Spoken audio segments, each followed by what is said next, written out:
ekonomiya at kabuhayan. Ito ang mga dapat mong malaman, pakialaman at pag-uusapan dahil kayo ang tinig ng mamamayan dito sa Damdaming Bayan. Live sa DZRH Radio, DZRH TV at DZRH Digital. Kasama sina Lakay, Deo Macalma at Elaine Apit. Araw-araw, Lunes hanggang Biyernes. Damdaming Bayan.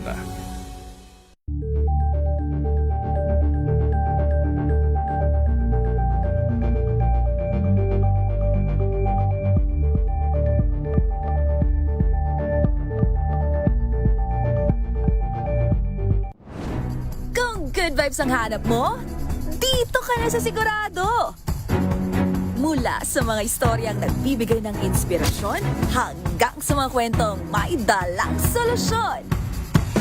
Mga balitang pampagaan, pakiramdam at pampaganda ng araw. Hindi lang basta good news, kundi the better news.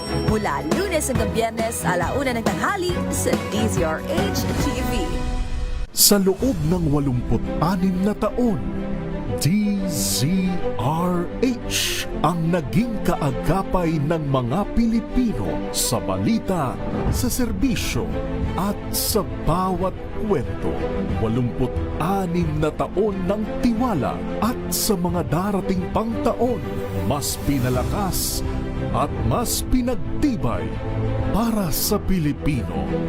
DZRH,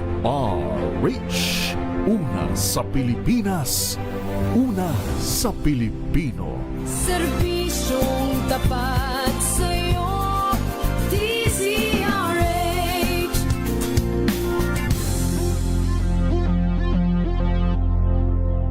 Mga kalunas, dahil sa inyong pagtitiwala, ang Lunas ay may extension na. Lunas Extension.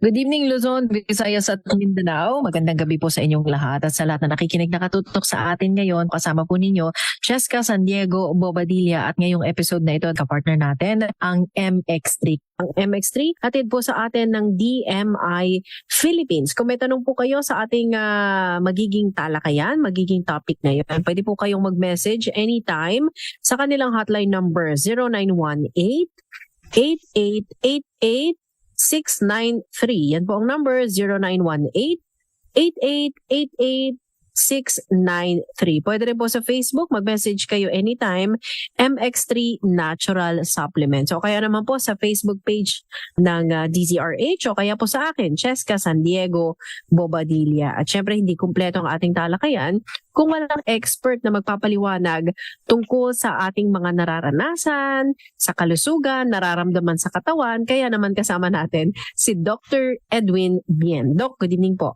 Hi, good evening sa iyo, Chess. Magandang buwan ng Pebrero muli sa mga tagapakinig po natin. Ayan naman ang bilis ng mga araw at tumatakbo na ang simulang buwan ng ating taon. Kaya naman maganda rin na yung ibang mga pasyente, Doc, bumabalik na sa kanilang mga doktor at nagpapacheck up na ulit to monitor ano ang naging paggalaw sa kanilang mga laboratory results bilang result ng kanilang mga ginawa, kinain at naging activities nitong nakaraang break, Doc. Alam mo, tama maganda nga i-celebrate natin ang Pebrero bilang paggunita doon sa kanilang kalusugan sa puso, sa blood pressure, etc. Kaya naman doon sa mga nagmo-monitor ng kanilang mga lab results, yan ang pag-uusapan natin ngayon. Lalo na yung mga resulta, yung mga levels o mga numero na may kinalaman kapag blood monitoring ang ating pinag-uusapan. So ano yung mga nakasulat sa printed out copy ng mga lab results ninyo na minsan hindi natin maintindihan ano ba ibig sabihin nito?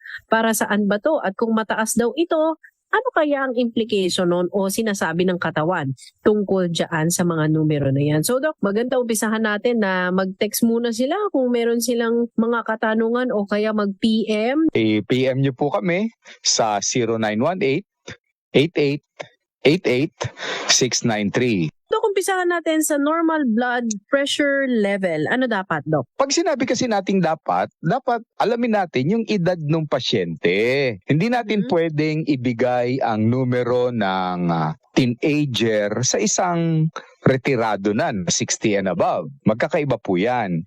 So may numero po na nababagay sa bawat edad.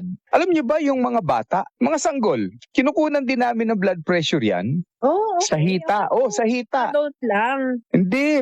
Ay, napakadaling tandaan. 120 sa mga 20 anyos. 120 over 80. Pwede po nating tanggapin yan hanggang 30.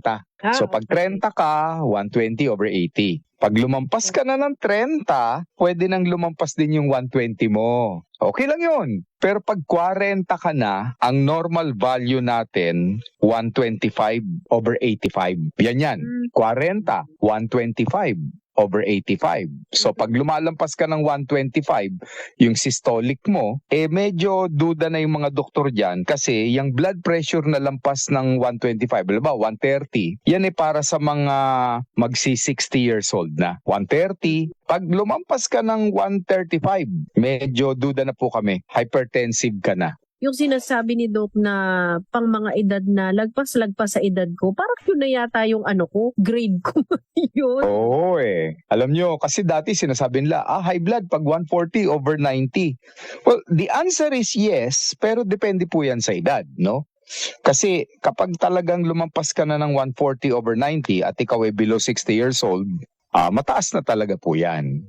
Ngayon, may mga bagay na pwedeng magpataas temporarily lang. Kaya ang ginagawa po namin, average blood pressure. That means kukunan namin ng 3 beses sa isang araw o kaya araw-araw sa loob ng 3 araw, ina-average namin yan. Kasi may mga kondisyon Halimbawa, na-stress ka, normal na tumataas yan. Pero dapat bumababa din. Halimbawa, nahapo ka ng husto, naglinis ka talaga ng bahay ng lahat ng kwarto. Maghapon. Normal na tataas din yan. Bababa na rin naman na. Dapat yan. Halimbawa, nagmukbang ka talaga. Normal na tataas yan. Pero bababa din dapat yan. So kaya, average BP ang kinukuha namin. Tuwing kailan ba dapat, Doc, chinecheck ang blood pressure? Tuwing umaga, tuwing gabi, pagkatapos kumain, o tuwing may nararamdaman lang, Doc?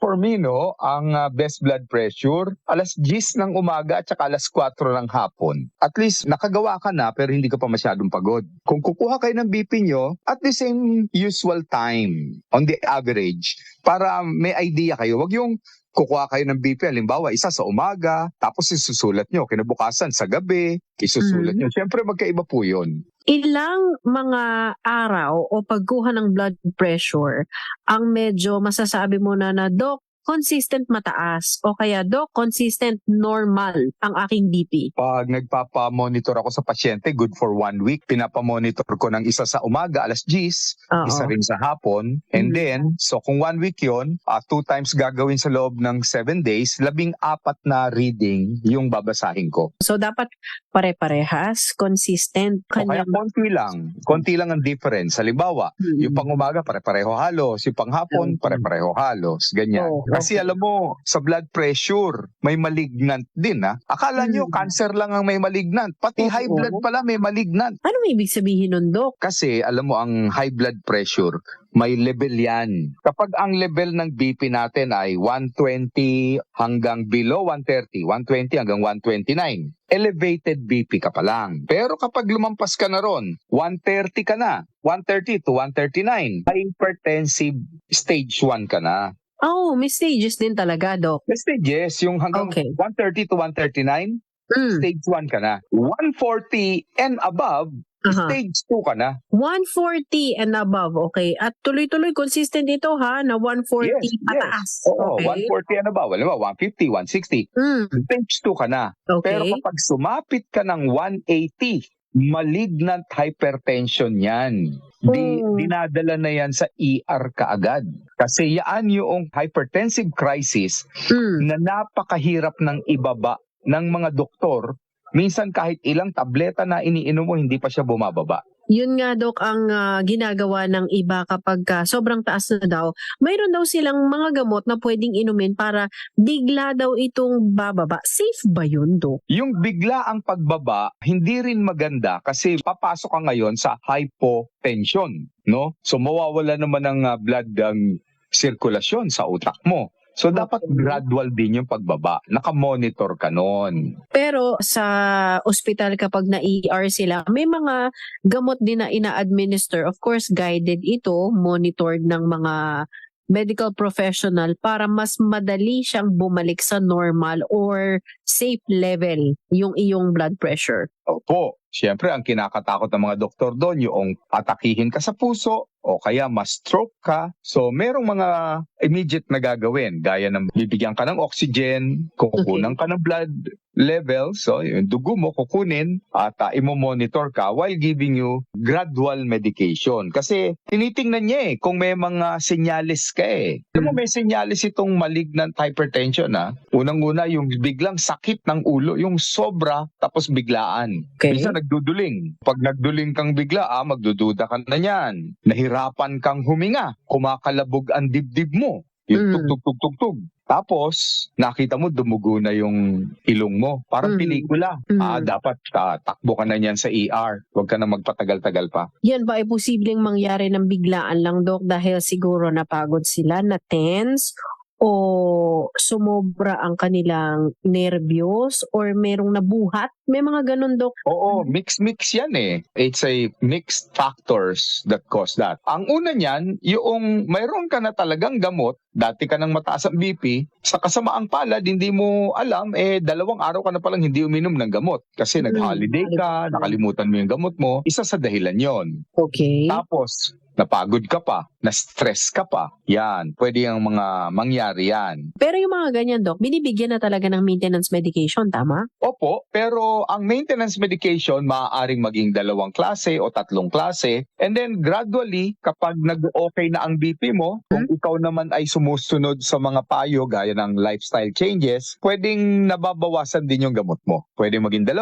after 2 months, pwedeng maging 1 after 3 months. Huwag lang bigla ang hinihinto. Mag-ingat kayo doon. Mag-ingat tayo. Malignant hypertension, 180 and above, huwag yung babaliwalain yun. Ngayon, Oo. kabaliktaran meron din. Kung masama ang mataas, masama rin ang sobrang bagsak. Ayon, anumang sobra ay hindi maganda, kaya siguro, Dok, sa ating pagbabalik pag-usapan natin, sumobra naman baba ng iyong blood pressure. Ito'y tinatawag na hypotension. Naranasan nyo na ba yan? Pag-uusapan po natin yan sa ating pagbabalik. Kasama natin si Dr. Edwin Bien. Tayo ay magbabalik.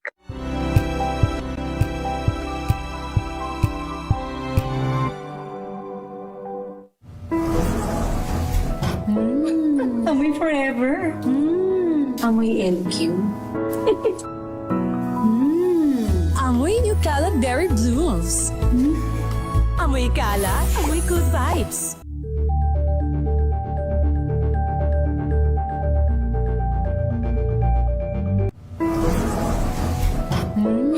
Amoy forever.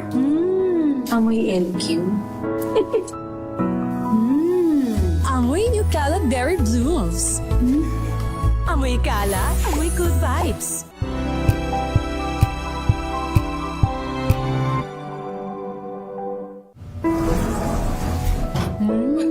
Amoy forever. Amoy LQ. Amoy New Kalat Berry Blooms. Amoy kalat, amoy good vibes.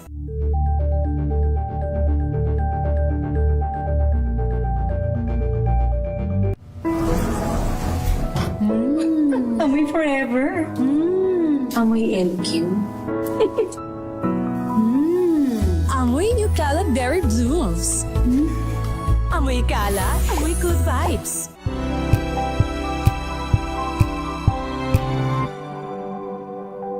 Hello, Washi! Laundry day na naman! Yay! Anong meron? Mancha ng chocolate, Oh. putik, may libag pa! Kaya natin yan! With Pride Washing Machine Detergent, may triple stain-away formula. Tanggal ang makapit, madikit, at malupit na dumit-mancha.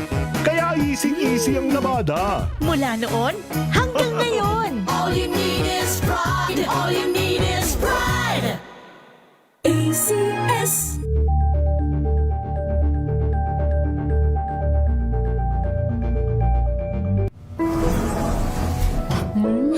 Amoy forever. Amoy LQ. Amoy Nutella Berry Blooms. Amoy kalat, amoy good vibes.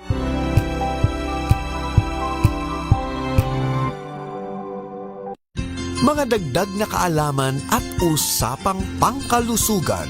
Lunas Extension.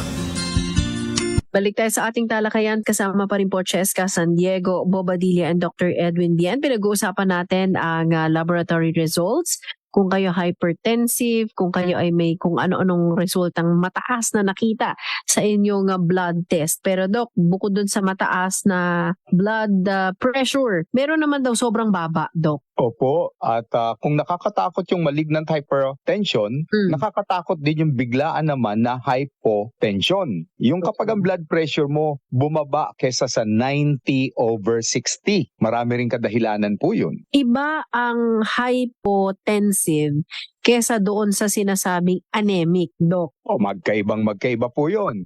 Iba rin ang high blood sa mapula naman ang dugo, no? Yung hypotensive, ang problema doon, yung tibok ng iyong puso. Mahina.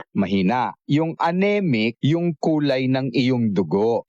Pula o pink. Pwedeng ang iyong dugo, hindi ka naman kulang sa dugo, pero low blood ka kasi ang hina ng buga ng iyong puso. Yes. Okay. Yes. O kaya, normal lang normal lang pagkapula ng dugo mo. Pero ang hina ng buga, Oo. pwede yun. Oo. Okay. Ano ang mga dahilan po nun? Yung tinatawag namin hypovolemic shock. Hindi mo alam, sumasakit lang ang sikmura mo. Alam mo, acidity lang, may ulcer ka pala. Okay. Hindi mo alam, nagbi-bleeding ka na pala sa loob. Common yan, nakikita namin. Pagkuha namin ng BP, bagsak ang BP, ayun pa na, may internal bleeding. Okay. Common yan. Sa babae, common din yan. Yung mens niya ay 2 linggo na. Tapos sa isang araw, kailangan na niyang diaper na, hindi na pads. Pagkuha namin ng BP, bagsak din ang BP po niya. So yan ang mga shock. Nasya-shock yung katawan kasi wala nang dumadaloy na sapat na dugo. Ngayon, mararamdaman po ng mga taong ito, alam ng mga babaeng malakas mag-mens ito yung pagkahilo. Oo. Gugulat po siya, medyo hilo siya. Yung iba nga, halos hinihimatay na po talaga Correct. Pwede yun. Oo. Yung iba naman, parang lagi siyang pagod o hapo. Pwede rin po yun. Okay. Tapos yung iba naman po, medyo lito. Nakikita ko na rin po sa ibang pasyente yan Kinakausap mo pero parang loading siya. Parang Yung pala, lutang. bagsakan. Lutang. Oo. Ano po siya? Low blood pressure o kaya yung mata po niya, blurred. Biglang nag-blur. Oo. Hindi yung dahan-dahan. Biglang nag-blur. Senyales din po yan. O kaya kinakausap mo, iba yung sagot sa'yo. Yun. So ito yung mga senyales o sintomas ng nararamdaman ng taong may hypotension o severe na pagbaba naman ng blood pressure. Dinadala rin po sa ER yan kasi kailangan i-replenish naman kung ano man yung nawawala sa kanyang katawan. Dugo ba yung nawawala o yung ugat niya biglang hindi gumagana? Yun. May mga gamot po doon. Kapag kinukuhanan ng dugo, Doc, o after mo ikuhanan ng blood pressure, kukuha na talaga ng dugo sa iyong ugat. Opo, At titignan ito, Doc, namin talaga. Yung tinatawag namin lipid profile. ano yun, Doc? Lipid, ibig sabihin po ng lipid, ito yung mantika sa ating katawan. May normal tayong mantika, may abnormal tayong mantika. Yung cholesterol po, hindi laging abnormal yan. Pwedeng normal na mantika yan kasi yung katawan natin, gumagawa ng sariling cholesterol. Yan gamit natin para magkaroon tayo ng hormones. Yung estrogen, at saka sa lalaki naman, testosterone, kailangan yung cholesterol na yan. Ang masama po dyan, yung LDL. So, huwag kayong masyadong natatakot sa level ng cholesterol. Ang babantayan po ninyo yung LDL, which is the Okay. bad cholesterol. Meron pa sinasabi, Doc, na mga HDL, Good naman yan. LDL. May mga ganun ba, Doc? Oo, may mga iba't iba, pero para sa akin, para hindi kayo malito, ang una niyong titingnan, LDL. Ngayon, Okay. ano ang numero? Ano ang numero po? Kung kayo ay kumukuha ng test at na-perfect niyo ang score, di ba ang score noon 100? Iyon, lagi niyong tatandaan. Ang LDL mo dapat hindi aabot ng 100. Ang LDL, o yan yung bad. Opo, bad yun. O kaya lumampas ka pa sa 100. Kabaliktaran nun, yung good, yung high. Baliktarin naman natin to. Dapat mataas ito. Oo. So, isipin mo na lang yung kalahati ng 100 sa test paper, 50. Dapat nandun ka sa level na 50 pataas. Ayun. So, the Kasi more good na yan mas close sa 100, mas maganda. Yes. Ngayon, pagdugtungin mo yung 100 at saka 50, 150. 150. Dapat yung triglyceride mo hindi aabot ng 150. Okay. Yung triglyceride, Doc, cholesterol yan. Oo, yan yung ano rin. Yan yung cholesterol na hindi umiikot sa katawan mo, kundi nakadeposito ngayon yan doon sa ugat mo. So, Doc, sabi mo may good cholesterol, may bad cholesterol. May iba't ibang klase pa ba ng bad? Meron alam mo, may mga pasyente din nakita nila, uy, mataas ang LDL. Yung doktor, resetahan siya ngayon mga statin. Mga makabagong gamot yan pampababa daw ng kolesterol. May mga pasyente, ang tagal-tagal nang umiinom ng lahat ng statin, simvastatin, rosuvastatin, generic yan hindi bumababa. Dapat, pag ganun kayo, tinetesting kayo sa LPA. Ano yun, Doc? Ibig sabihin, pag mataas ang inyong LPA, genetic yung problema ninyo. Namana mo. Yung pagkakaroon ng bad cholesterol. Minana mo yan. So, tinatanong namin yan. Yung mga magulang mo ba? Mataas ang kanilang mga cholesterol, bad cholesterol, etc. Pag sinabi mong oo, ititesting ka namin ng LPA. Pag nakita namin yon, mataas talaga yung LPA mo, hindi sapat yung mga pa-statin na yan. Dapat, ang iyong LPA, less than 30. So again, separate ito na, kumbaga, isang kuha ng dugo, pero minsan may check kang kasi sa mga form Anong gusto mong ipatest dito sa dugo mo? Lipid profile ba? O CBC lang? O mga ganun, Doc, no? So, iba kung itong LPA na ito, checkan lang ito kung gusto mong malaman at ma-confirm na talagang nasa lahi nyo nanggagaling itong pagtaas ng iyong blood pressure. At kung may potential kang atakihin sa puso. Pero ang doktor po ba ang magre-request nito? Hindi basta-basta kahit sino. Pupunta ka sa laboratory, magpapakuha po ko ng dugo kasi gusto kong malaman yung measure ng aking LPA. Noong araw, doktor ang gumagawa ng request. Pero alam mo naman ngayon, nagkalat na ang mga laboratorio. Pumapayag na rin sila kahit na walang tunay na reseta yung doktor. Basta may maipakita lang kayo. Halimbawa, message ng doktor nyo sa messenger na pinapatest kayo. Pwede na yon, tinatanggap na po yon. Yun, so sabi nga ni Doc kanina, yung normal versus high, dapat less than 30 ang count ng inyong LPA result. Borderline ka na kung malapit ka sa 30 at over 50, eto na yung high risk ka na. At dapat lalong mag-ingat. Pero reversible pa ba yan, Doc? Kahit nasa 50 plus na yung iyong result. Lifestyle change ang kailangan mo dyan. Tigil ang paninigarilyo, huwag ka nang nagiinom ng alak, babaguhin ang mga diet mo, at huwag kang tatamarin 3 beses sa isang linggo, nag-ehersisyo sa ilalim ng init ng araw sa loob ng 30 minutos. Dok, ano pa yung mga dapat nating malaman, maunawaan? Kanina may binanggit tayo yung LPA na mukhang bago sa kanilang pandinig. Kapag nanikip ang inyong dibdib, huwag po ninyong binabaliwala yon. Dahil minsan, yan ay senyales ng atake na sa puso. Kung parang may mabigat po talaga, at lalo na madali kayong mahapo o kaya hindi kayo makaakyat ng hagdan ng tama. Dalawa po yung tinetesting namin sa duguro, natatandaan nyo lamang. Yung test na una, yung tinatawag troponin. Yung pangalawa po, CKMB. Ito ay mga numero na tumataas kapag ang muscles ng inyong puso ay nade-destroy dahil may nagbara sa ugat nito. Nakuha po ba nyo? Yon, myocardial infarction o may nagbara sa ugat, naapektuhan yung muscle nasira, tataas yung troponin at saka CKMB. So yun ang kukunin sa dugo nyo, at the same time kayo ay ipapa-EKG o ECG. Pero normally, Dok, hindi naman pinapa-ECG ang mga pasyente other than ikaw siguro ay mag-a-apply ng bagong trabaho o ikaw ay kukuha ng siguro HMO.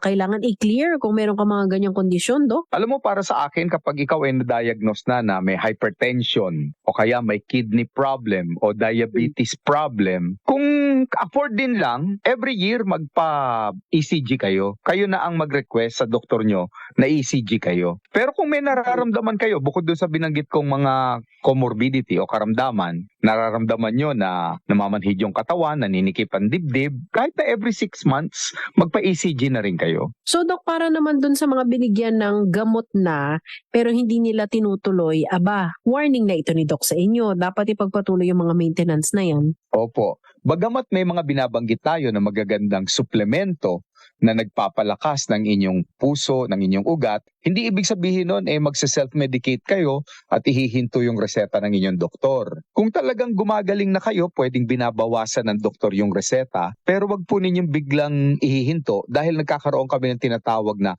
rebound reaction. So biglang akyat ang inyong sugar, ang inyong blood pressure, kapag bigla rin ninyong hininto. So kailangan gradual at guided talaga ang ating mga medical professionals. So Doc, itong mga gamot, hindi rin sila basta-basta mag-change, hindi rin basta-bastang dadagdagan, babawasan, papalitan ng brand kasi yun daw ang ginagamit ng kanilang kumpare, kapitbahay. Alam nyo, naniniwala naman ako sa generic Kung ano mas mura, okay naman sa akin. Basta sa tingin ninyo, yung brand na yon kahit generic, katiwa-tiwala. Ang masama po yung ngayon ito doon sa reseta ng inyong doktor. Okay. Ito naman, Doc, ay hindi na kailangan ng prescription para makabili. Hindi na po. Ang kagandahan po noong produkto na mangosteen-based, no? Ito po yung MX3 capsule nga na 500 mg. All natural ito, so hindi naman po kailangan ng reseta ng doktor. Pwede nyong isabay kung may maintenance medication kayo at wag po kayong mag-iisip na baka may side effect kasi may diabetes o high blood pressure kayo. Dahil prutas ito, so iisipin nyo rin na kumain lang po kayo ng napakasustansyang prutas na nagdaan sa masusing pag-aaral sa Canada pa.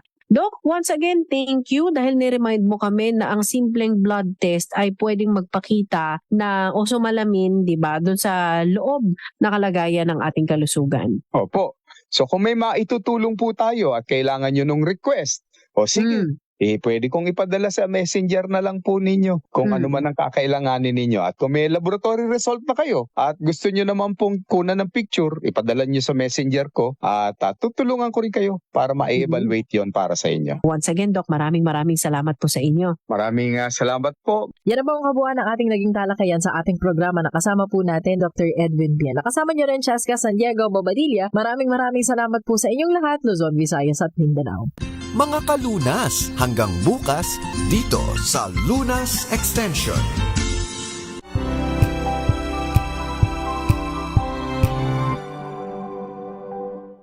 Maagang balitaan, maagang usapan sa mga issue at balita kasama si Kuya.